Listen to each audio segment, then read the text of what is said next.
modeling seminars. You might know that we organize these seminars monthly, every last Wednesday of the month at 3 p.m. And yes, so today we have a speaker that we're very happy to be having with us. She's Dr. Josephine Bridwell. She's a Prudence Trust Research Fellow, and she's based at the Department of Child and Adolescent Psychiatry here at the Institute of Psychiatry, Psychology, and Neurosciences. Josephine is interested in preventing the onset and relapse of common mental health conditions.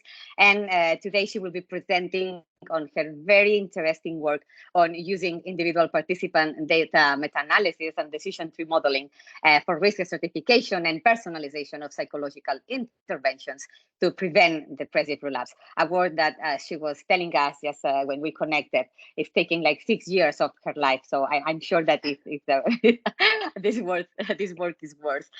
We will know more in a minute. Just reminding to all of you that this will be recorded and that after the talk there will be a space for discussion and questions and answer with the speaker. We are really looking forward to hearing more, Josephine. So whenever you're ready, I leave it to you. Thank you. Thank you very much, Raquel. And thank you everyone for being here and being interested in this topic. That's, as Raquel mentioned, I've been working on for the past probably 6 years. So I'm going to talk today about individual participant data and also decision tree modeling that we applied to quite a large set of data that, as Raquel mentioned, we collected over the past 6 years. So the first thing I'm going to talk about is to talk a little bit about what the current approaches are to prevent depressive relapse and kind of why we're doing this, why we're working on this for 6 years and over. And then I'm going to talk about 2 IPD meta-analyses that we've done and also decision tree analyses that we've done on the IPD data set to see if we can use that to improve risk stratification, so identifying people at risk of depressive relapse. And I'm also going to be talking about the use of IPD and how it can be helpful to understand what works for whom in preventing depressive relapse. And that is really what we wanted to do with the effort that we've been doing, is really to try and understand, can we, with the existing data that there is from randomized controlled trials, improve treatment recommendations for patients in remission from depression. So I want to go back fully to the basics a little bit to talk about actually what depressive relapse and recurrence is and when the interventions are offered that we're talking about. So here you can see a simple chart. Basically, you can see how people kind of progress from having kind of no symptoms to having a depression, and then they respond to treatment, and then people can kind of go into remission and recovery. And this is the stage that we're interested in. So what can we do to keep people well and to make sure that, is there anything? Sorry, Raquel, yes. I could see you. Yeah, exactly, because some people in the chat are saying that they cannot see properly the slides.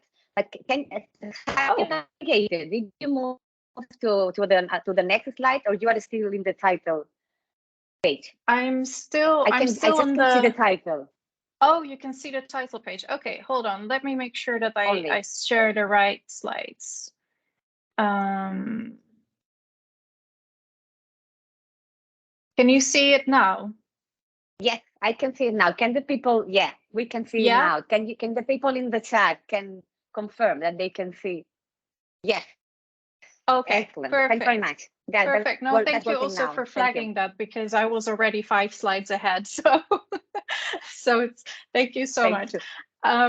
So this is basically the slide in terms of where people are when they have had a disorder and then they reach remission or recovery. And this is the stage I wanted to say that we're really interested in terms of offering interventions to help people stay well and to reduce the risk of relapse that people have. Because why it's really important to do this and to look at what we can offer for people who are in remission or from depression is because relapse in general rates are quite high. So these are average figures that you see here. There are more precise estimates, but it very much varies on the type of population that you're following in terms of the relapse rate. But you can see that of kind of 40 to 60% relapse, and it can increase to 90% for people with more prior episodes. So what is currently offered is what happens most of the time is that people continue antidepressants. So they are depressed, they get an antidepressant, and then they continue to take the antidepressant to help reduce the risk of recurrence. And this is also what you can see here. So 70% continue to take antidepressants over 2 years. This is based on a large study done in the US.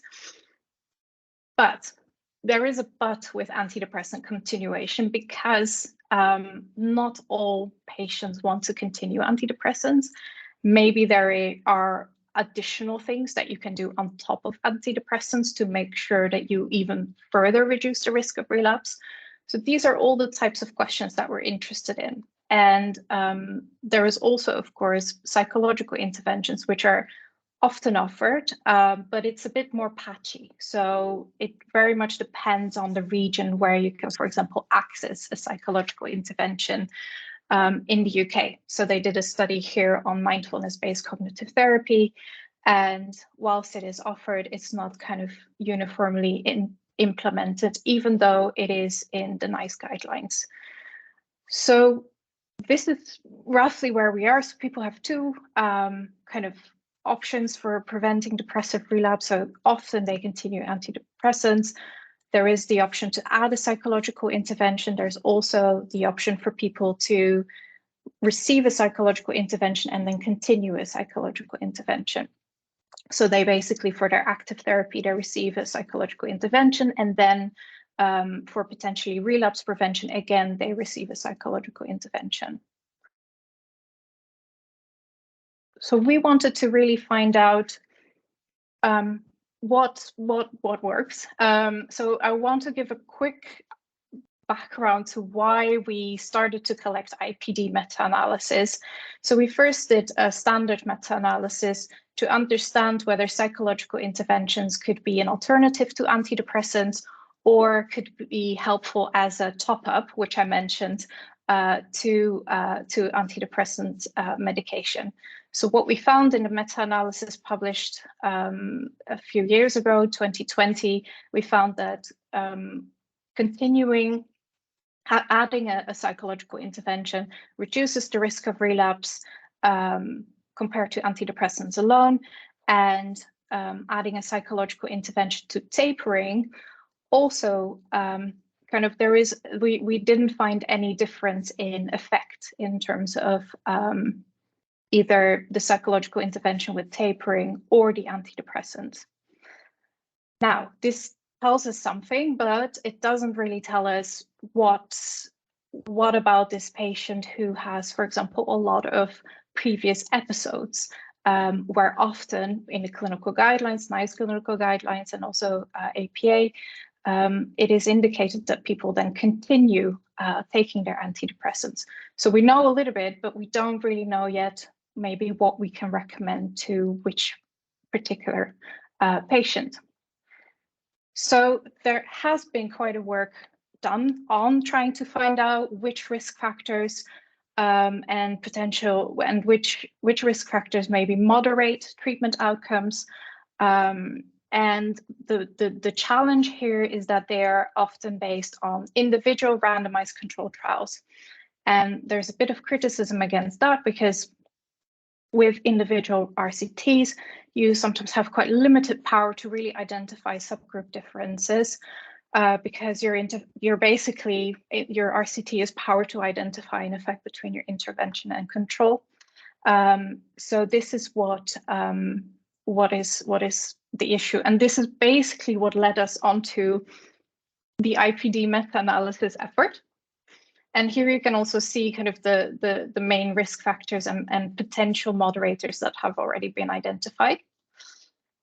So we decided to start an individual participant data meta-analysis to understand which participants may respond best to certain treatments. And the benefit as well of an IPD in our case is we are interested in time to relapse data, and in a standard meta-analysis, we often just run those on risk ratios, but with time to relapse, you can be much more precise because you have all the individual patients in your data set and you can calculate their time to relapse. So you have much exacter way of understanding the effect of your intervention and also the potential role of moderators in there. Because you have more, you combine all the data from all the randomized controlled trials that you're interested in. So you, for example, for age or for gender, your subgroups are a lot larger. Now, this is not a very new approach. The first reviews have already been done in the kind of late 90s on cancer and cardiovascular disease. But in mental health, in the last 10 years, there has been more and more IPDs.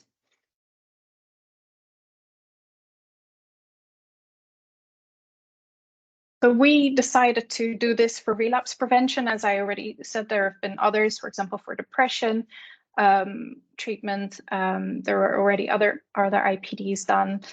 But we decided, okay, we are going to set this up. And I'm really, really glad that there have been researchers before me. So Claudie Bochting, Willem Kuiken, Mark Williams, Sindel Segal in 2007.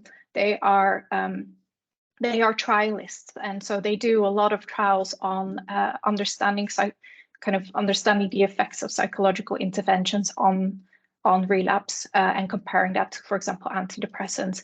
And they sat together and they thought, okay, well, at least let's try and bring together a bit of a common set of predictors and moderators and outcomes, which is the most important thing that the studies since then, most of the time, have kind of equivalent outcomes, which have all been assessed using a diagnostic outcome measure. So there has been an effort really to create that consistency. So we decided to bring that group together in the International Task Force for Relapse Prevention of Depression and conduct and use that as a basis to collect IPD and to set up kind of this effort also for future IPD.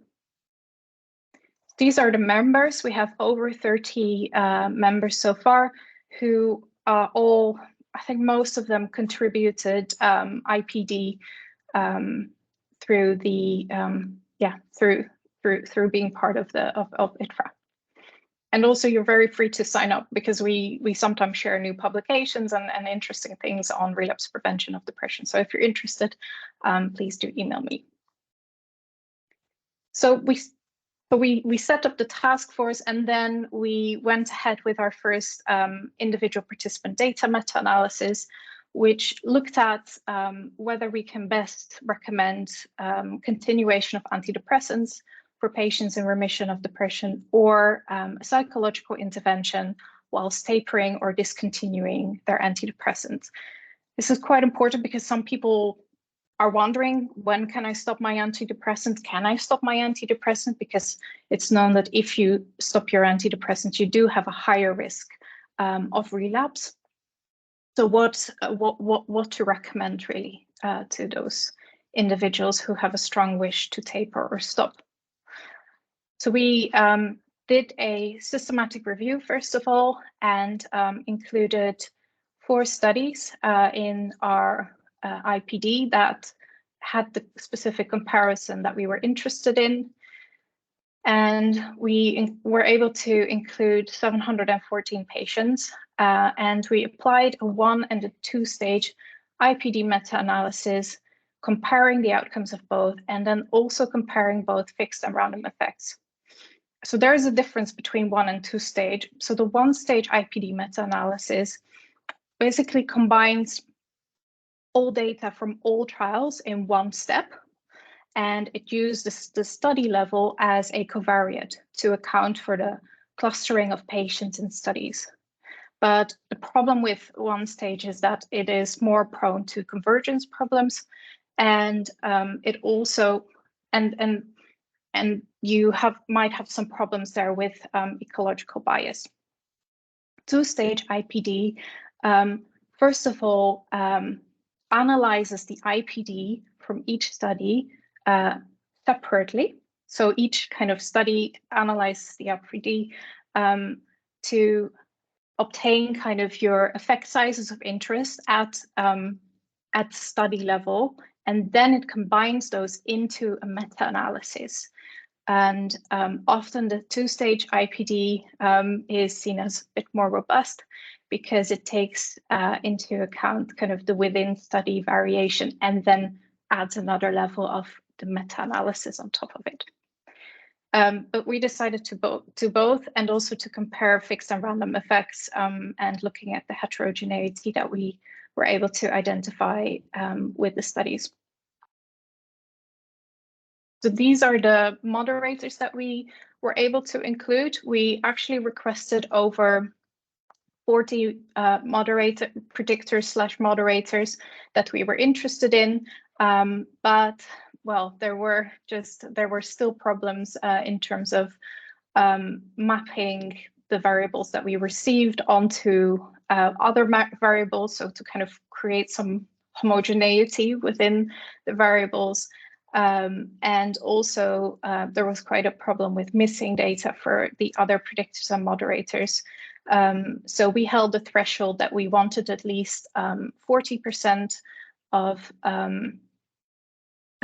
we wanted to have at least three studies with less than 40% of missing data to at least have a bit of confidence in our moderator effect, if that makes sense. And we used the Crawford paper to establish that. But of course, yeah, this led us to having not as many predictors and moderators maybe as we'd like, but still 10 is better than 3, for example. So we're already happy with this. And in terms of the findings, so these results in the first forest plot that you can see are based on the two-stage IPDMA. We also compared it to the one-stage, but we didn't actually find a big difference in the overall effect size or the confidence interval. And what we found was that actually there's no evidence for a difference in effect between psychological interventions while tapering and antidepressant continuation. So this is interesting because tapering in general tends to increase the risk of relapse. So it seems like that adding a psychological intervention can reduce maybe that risk of relapse that people otherwise would have. So our conclusion really was that if people have a strong wish to taper, they could consider a psychological intervention as an alternative to antidepressant treatment, regardless of moderator variables, because we created a range of interaction effects with treatment. And so we did that for each of the potential predictors and moderators, and we didn't find any of the potential factors to be moderating treatment outcome, which is also really interesting, I think, because maybe people with a higher, maybe with more previous episodes or with higher depressive symptoms, they would actually respond maybe worse to tapering, but we didn't. And with adding an antidepressant, a psychological intervention, but we actually didn't find that in our results. And so this is where we kind of ended up. We also looked at predictors of relapse risk, and we found 3 to be significant. So this is being younger age at onset, which conceptually makes sense because the younger age groups, there seems to be kind of people with a young age of onset tend to have kind of a higher risk of recurrence, or there might be a bit of a subtype there that other studies have also found. Also shorter duration of remission. So if you're only 1 month in remission, then you have a higher risk, say, compared to 2 months. So the longer you stay well, the better. And also higher levels of depressive symptoms at baseline. Again, that makes sense if you're not fully maybe remitted or in recovery, then again, you have a higher risk of relapse. But none of them we were found to moderate treatment outcome. So we then went on to the second IPDMA, because this is, of course, we studied a very narrow kind of question. Do you continue or do you taper with a psychological intervention? So now we were interested in, okay, but what about people who are interested in adding a psychological intervention to their antidepressants or to any other control, because we decided to also include evaluation-only control and also psychological placebo-only control. But mainly the question we were interested in was, okay, what do you do when you kind of add this psychological intervention to antidepressant continuation? This is the second IPDMA that we did, and it is currently under review. And here you can also see the protocol that we based it on, because we were interested in, okay, what if we combine all the studies on psychological interventions, comparing them to control, and what can we find there? So we included overall 14 studies in the analysis, 18 studies provided the IPD, and 28 studies were included. So we only had kind of a 64% acceptance kind of IPD provision rate from the 28, which is not the highest. The main problems we really identified were people have closed the labs. There were people who didn't have the resources to send us the data. People who lost the data, we've also experienced that. So there were various reasons that were provided, which we also have in the paper. And it's a good kind of reflection to make sure that it can be very great to think about collecting IPD, but there are a lot of practical elements to think about. And actually the data you get is often, the studies you will get are often fewer than the studies you include in your IPD. So there's that as well in terms of potential bias.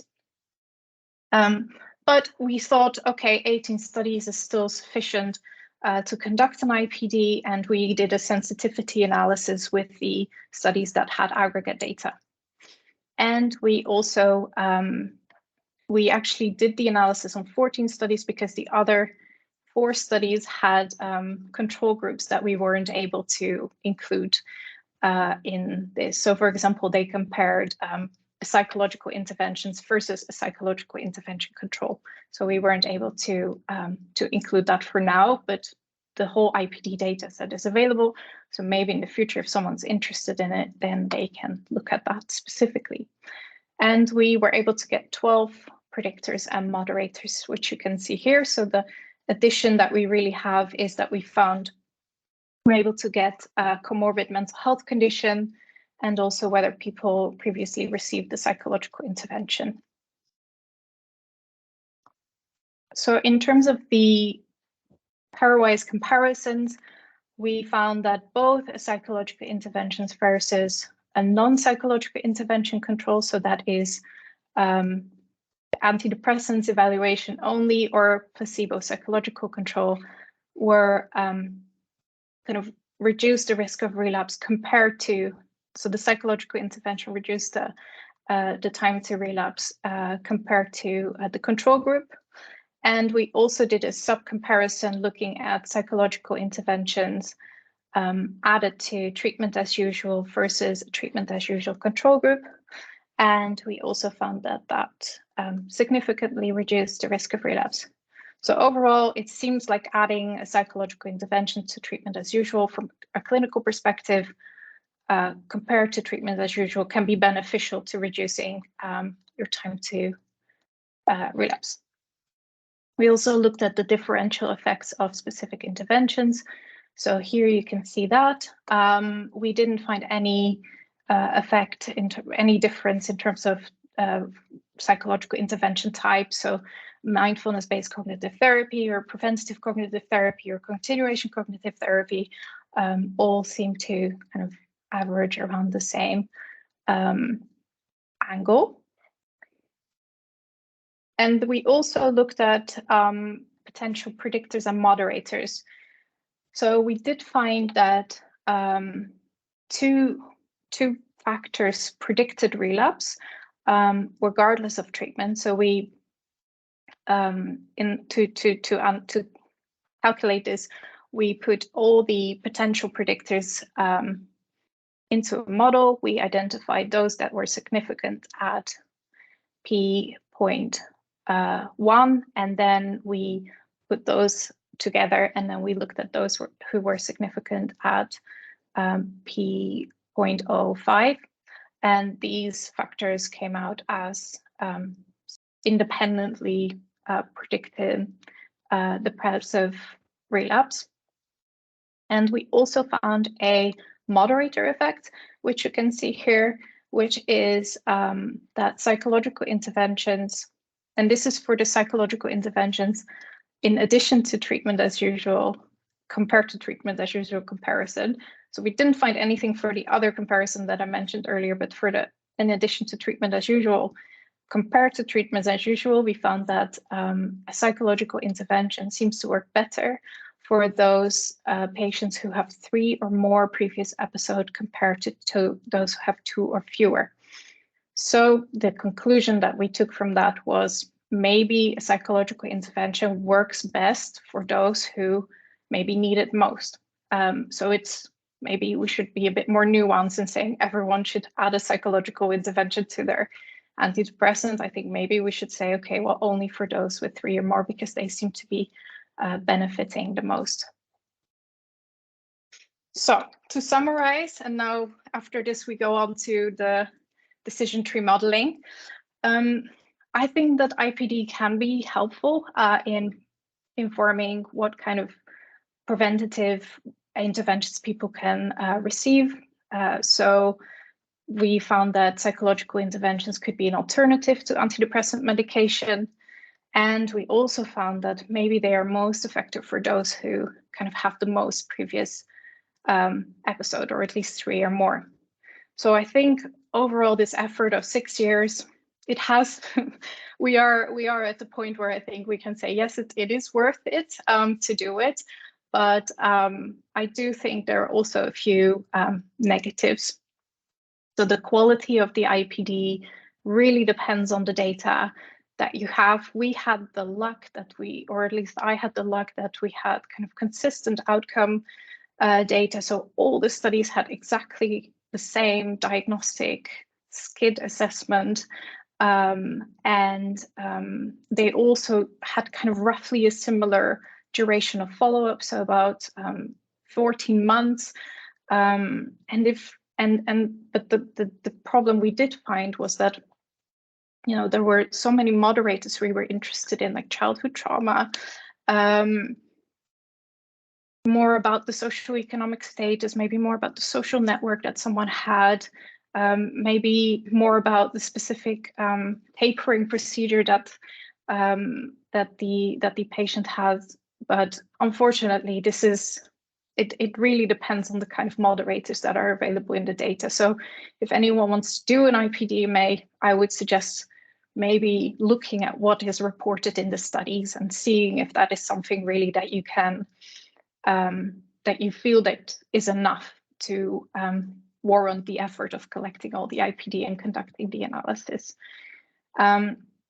We also still don't have enough studies for certain comparisons. So for example, we couldn't look at digital relapse prevention interventions, or we also couldn't look at kind of a specific comparison with specifically kind of antidepressant medication instead of treatment as usual, because treatment as usual is a bit broader than antidepressant medication. But we only found 2 trials to date that have that. So it's not all great. And the other problem is potentially practicalities. So there's a lot of time that goes into collecting the data. I said it, I think we started in about 6 years ago. And so every data set you get, there's a lot of checking to be done. You have to check the values compared to the actual paper. There's back and forth with the authors. You have to homogenize your moderators. You have to put all the data together in one big data set. Decide on what moderators you want to ultimately include. So yeah, usually it was about I think about 3 days to actually receive the data, check it, go back to the authors, and then finally confirm, okay, this data we can use. And then we then had to recode lots of variables. Anyway, I won't go into the detail, but there's a lot of work that goes into it. Okay, so yeah, but still overall, I think we've managed to answer some really valuable clinical questions. And for example, for the first paper, the one published in JAMA Psychiatry, it actually informed the clinical guidelines for depression in the Netherlands.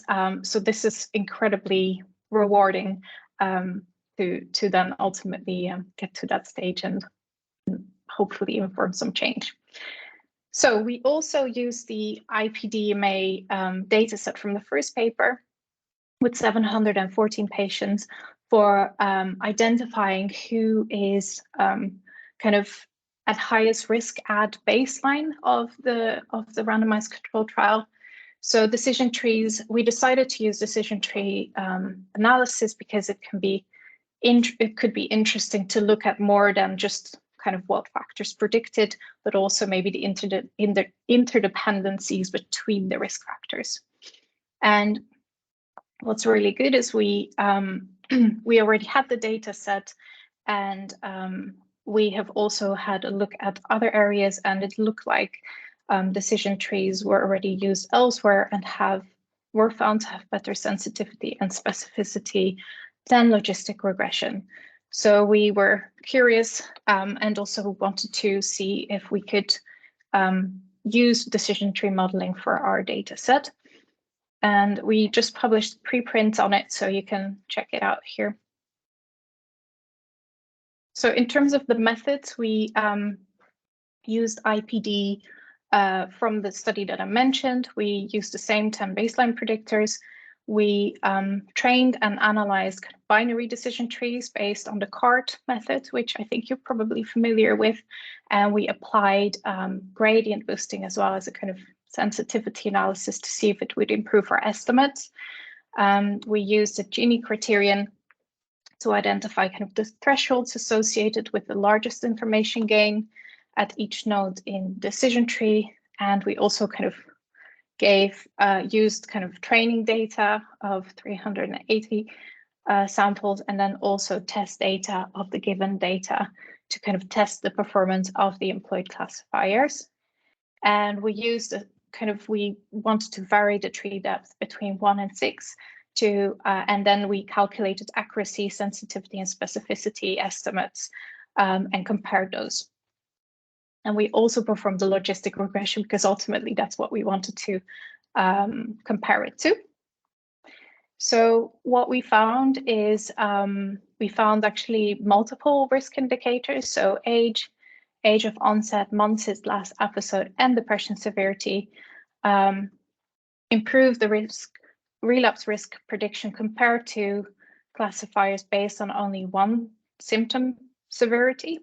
So we used HAM-D as our comparison. So would the decision tree perform better than our strongest relapse predictor that we found in our logistic regression, which was the HAM-D. And we did find that when we had a tree depth, well, in general, we found it, but it seemed to be most optimal to have a tree depth of 3 to have the best accuracy and sensitivity, which you can see here in the chart. And you can see here in terms of the tree that we that was then created, that we were able to classify relapse status using age of onset, Hamilton depression score, and months since last episode.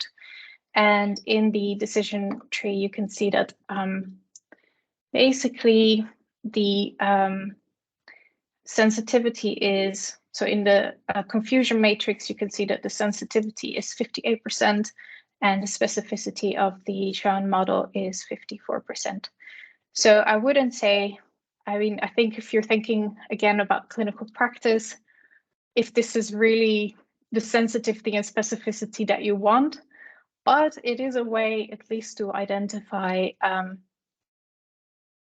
using decision tree analysis, kind of specific variables and their interdependencies, which might be helpful for informing perhaps who is at the highest risk of relapse. So we also did a gradient boosting analysis and compared it to logistic regression analysis on these indicators. And we found that the boosted gradient model identifies the relapse patients at intake with accuracy, specificity, and sensitivity of 58%. And it slightly, I mean, very slightly outperforms logistic regression classifiers. So, and overall, in terms of the indicators, the boosted gradient and the logistic regression were better than the decision tree, but the simple tree that we have here might be more helpful for clinical decision making. So to summarize, and then I think we're at the end of my talk almost. So decision trees can be helpful in terms of that they at least outperform a Hamilton depression score. So that's kind of a symptom question, and have better accuracy and specificity. But I think overall, yeah, the gradient boosting techniques can further improve accuracy and specificity and sensitivity as well compared to a logistic regression classifier that use the same factor. But I think overall, what we still have are a lot of caveats here in that the sample size is quite small, and we wanted further validation in larger data sets. And this is, I think, a trend because there's also a paper from Moriarty in 2022, which found that many of the kind of risk prediction modeling approaches have not have applied a risk prediction model, prepared it in their data set, but there's been very little external validation. So maybe this is something that others want to comment on as well. So in terms of the reflections and next steps, I think we have shown that IPD can be useful for testing hypotheses regarding personalization and stratification. I'm going to be applying and doing more IPD in my fellowship. So I have a 3-year Prudence Fellowship, Trust Fellowship, where I'm specifically going to be looking at these questions. So using IPD meta-analysis and CART analysis to look at depression and anxiety prevention in children and young people, and mainly kind of psychological interventions again. And of course, with the ITFRA.org consortium that I mentioned, we continue to work with the data. So we are planning to do a network IPD meta-analysis together also with Fiona Warren, who some of you might know. And we also are going to do an IPD meta-analysis for youth relapse prevention interventions. So we focus mainly on adults here. So we want to focus on youth, so up until age 18. And we're going to do an IPD on partially remitted patients with Joost Kulven at the Amsterdam UMC. So to conclude, I know this has been a bit of a whirlwind, but thank you so much for listening. And I think overall, it's a very daunting task, what we've done, but it is important. And hopefully the data that we've created can be helpful for other initiatives as well, other approaches. And I really want to thank all my collaborators. So I haven't done this all by myself. I've worked with Claudie Bochting, with Lucas Butcher on the machine learning. So thank you very much. And I look forward to any questions that you might have. Thanks very much, Josephine. Absolutely fantastic, excellent talk and work. Congratulations. So we have some questions already in the chat. So if you want, we can start to look at a few of them. I think that, right. Yeah, Ahmed Wakas, sorry if I'm mispronouncing. So is asking if depressive symptoms by the Hamilton scale, is it severity at baseline or is it about the number of symptoms endorsed? So it's is it severity of symptoms or number of symptoms endorsed? So it is severity. So we just looked at the HAM-D score. So the just calculated, like use the Hamilton depression score for that.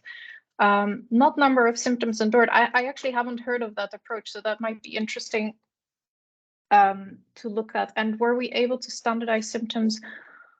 Yeah. So, so yes, we were able to. So we had the BDI and the Hamilton depression scale, and actually we've just looked at the total scores. We were able to converge the BDI 1 and the BDI 2. So there's a kind of method in which you can calculate them so they're equivalent. So we did that, but not for the Hamilton. And we actually didn't look at symptom subtypes in the Hamilton. So maybe that is something we can do. What I do know is that we often just had the total score of Hamilton that many of the people who provided us the IPD, they just gave us the total score. But yeah, of course you can go back and ask for the subscales as well. Mm-hmm. Great, thank you. So Ahmed was also asking that, or mentioning, making the comment that it would be very interesting to see the contribution of individual symptoms of depression. Yeah, that would be really, really great. We haven't done that, but it is something that we could do if we have the IPD. I think we don't have it. We just have the total symptom score. So Hamilton, but if you can, of course, request it, and even do something like a network analysis with them, and then with treatment outcome, like with time to relapse outcome in there, so you can also look at the relative contribution of all these range of symptoms. So yeah, that would be really interesting. I agree. Mm-hmm. Sarah Markham was making some comments, but all of them very positive about your work. It's very practical, excellent, congratulations. As she's also working on similar data as you are doing, I think. I don't know, Sarah, you would like to make any comment? And if anyone else can do a comment, yes, I think that Diana, okay, so we have another question. So thank you very much for such an insightful presentation. I wonder if you also assessed model's calibration quality. So the calibration of a model is how good it predicts the probability of relapse instead of just yes or no. And also, it seems that the overall numbers are rather low. High 50s for sensitivity and specificity. So what do you think, or how you think that you could improve there? More data, different predictors. It seems that all models in your work have more or less similar performance. That's true. Yeah, absolutely. Yeah, and in a way that's confirming that we don't find very different things with different approaches. So that was good to see. But I think a huge challenge is that I think it's just we don't have the full picture yet with preventing depressive relapse. We know that some of the variables that we included, like depressive symptoms, seem to be most strongly predictive, but I think it just proves the point that we don't yet know. We cannot fully predict it yet. Maybe because we haven't included all the moderators of interest. I'm thinking that I was reading a paper on neurocognitive measures, social factors, maybe even like the dynamics we weren't fully able to capture because we just looked at one baseline time point and then one relapse time point. Maybe a lot of things happened in between that we didn't capture. So I think, yeah, this is probably where we are with understanding what is predictive of depressive relapse. And I really, if you're interested, really encourage reading the Bucosani and Kono paper from 2007, because I feel we've made a little bit of progress, but we're not there yet in fully understanding it. So that's one thing. And then in terms of the calibration quality, well, we haven't really looked at that, I think. I mean, we've just looked at kind of time to relapse, model fit. But I can talk to, for example, Fiona, who has worked with me on the Fiona Warren, who's worked with me on the IPD, just to see if we can look at kind of improving the calibration quality with different methods. So I'll look into that. I'll take it on board. Thanks very much. I have a comment. So I was working a few years ago in predicting remission, but I was following a drug-specific approach. I was first analyzing clinical data as predictors. I was using a very simple elastic net regression on clinical trials, right? But then we found that when we added genetics, the picture changed. And we found, for example, that genetics had a role for predicting treatment outcome for nortriptyline drug, but not for citalopram. And I was just wondering if this something similar might happen to you, if you do a drug-specific analysis, and if you might be able to incorporate genetic data as a moderator in the analysis. Yes, that would be. I mean, ideally, I would have all the data that we would have, like, for example, six more years. Data. Yeah, you know, and this is maybe also with the task force that we have. So we have 32 and people involved, and you know, ultimately there's only so many people who do these trials. So it is also about, you know, we coming together and maybe thinking about, okay, what else can we do and incorporate in our trials and create some consistency, because it might not be that helpful if it's one trial that collects genetic data or maybe neuroimaging data, but if it's a kind of a sustainable mass, then you can do a lot more. But yeah, this is for the future. I think that would be great. And maybe, you know, we do hold expert meetings with the ITFA task force, so it is something that that we can discuss in terms of what we can actually add. I do think there is something to for there, for that to find, great. I think that you made the basic now. I mean, it's okay. This is a first very big and amazing step already. So it's just something that could improve your work, and you right? can add to it like future trials. If people are interested, you can add trials. Well, I mean, ultimately you can add trials to it, so it becomes one big IPD, and it can grow. So this is the aim. Ahmed is suggesting that the STAR-D data set could be of interest to you. Have you worked with the STAR-D before? Yeah, but I thought it was mostly acute depression and not relapse, like for people in remission. But I agree. I might be wrong. It's not. I think it's in remission. I think you're right. I'm working on it right now, actually. But maybe Ahmed can clarify. Yes, I agree. I have another question. So you were talking in general about psychological intervention, but you were actually working with mindfulness and cognitive behavior therapy, right? And would you have a plan to include, for example, other interventions, like, for example, something psychodynamic on it? We did. We included all of them, but but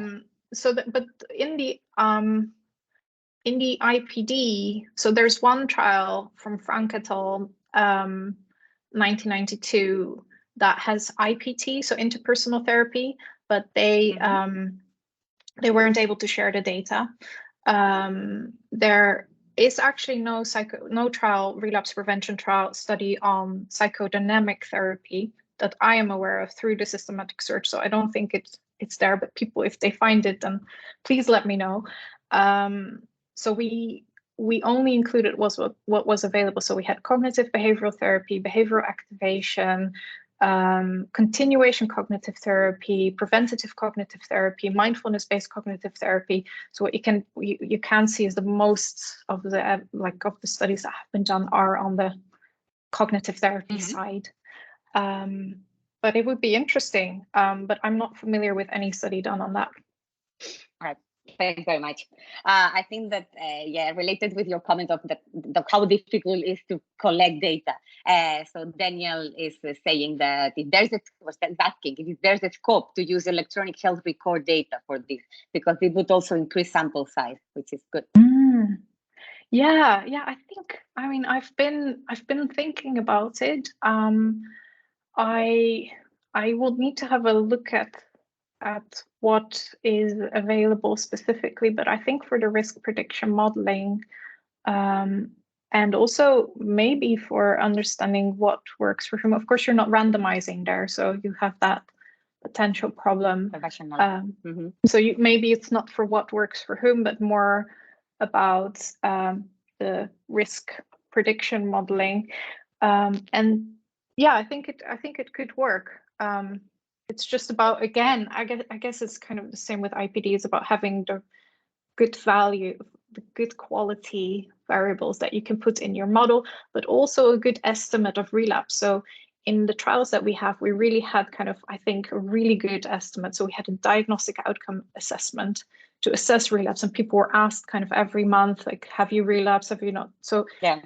But in electronic trial data, it is, I mean, where is relapse? Is it, this is a question I don't necessarily have the answer to, but where do you find, how can you establish that? Is that if someone goes back into getting psychological therapy? Is that if someone reinitiates antidepressants? So we have to look carefully at how we have the data that we're interested in, I guess.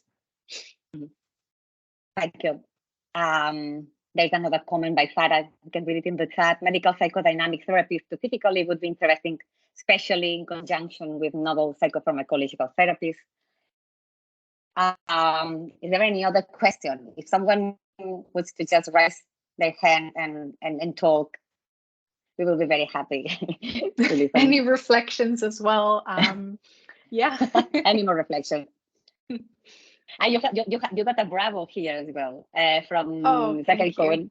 No question, just wanted to say bravo on a truly massive undertaking. Extremely well done, and the presentation was so clear. Totally agree. Okay, we have a question by Andrew. Andrew, please. Hello. Thank you for a fantastic presentation. That was really interesting. I just wanted to ask a bit about I think you highlighted it, that quite a few valid studies you'd identified didn't provide IPD data, which is entirely understandable from a practical point of view. But I was just wondering, statistically, were you able to, do you do much to check whether that's likely to be biasing your results? I'm sort of thinking, you know, obviously these will be mostly associated with publication. So is there any way of checking if the only people who provided results had a different trend in the data? Yeah, we did do that. So we compared the outcomes of the trials that provided the IPD to us and that didn't provide the IPD to us. So we looked at the hazard ratios. We looked at the hazard and the risk ratios that we were able to do, and then to look at whether those differ. So do the confidence intervals overlap? And we did a subgroup analysis on that. But unfortunately, what it doesn't allow us to do is to really look at maybe different role of predictors, because that's the whole problem with the aggregate studies, that you cannot really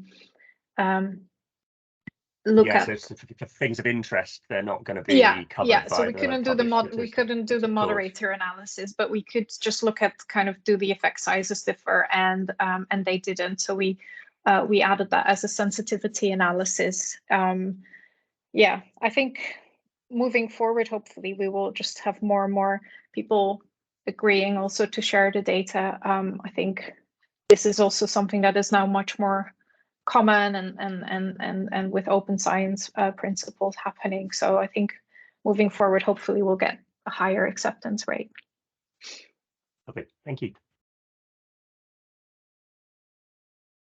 Thank you, Andrew. Is there anyone else who would like to make a comment, a question? We have 4 minutes to go. Still time for the last question. Or comment in the chat. Brilliant presentation, Sarah. Thank you. Well, if anyone's interested, feel free to okay, feel free to contact me if anyone's interested. There was someone just asking if it would be possible to have a copy of your slides. It's up to you. Don't worry if not. I was just telling that your presentation will be uploaded as well, the recording. Of course. So yeah, and I can share my slides. That's no problem. So just let me know. I can share them with. Yeah, I can share them. That's no problem. Happy to share them, and feel free to contact me. Perfect. Thank so you. People that want can just contacting me or contact you. Maybe you can just type your email in the chat, Josephine. Would that be good with you so that people can contact? Yeah, happy Excellent. to connect Thanks very and much. talk more about IPD and the work that we've done. Excellent. Very happy to explore that. So thanks so much. It has been really great to have you with us, Josephine. So congratulations again. Thanks very much. And hope to see you, to have you with us soon. I'm sure that you are going to be producing much more work. So yeah, we're waiting for you to hear more on your progress. Thanks very much. Thank you. I love that. Also, thanks to all of you.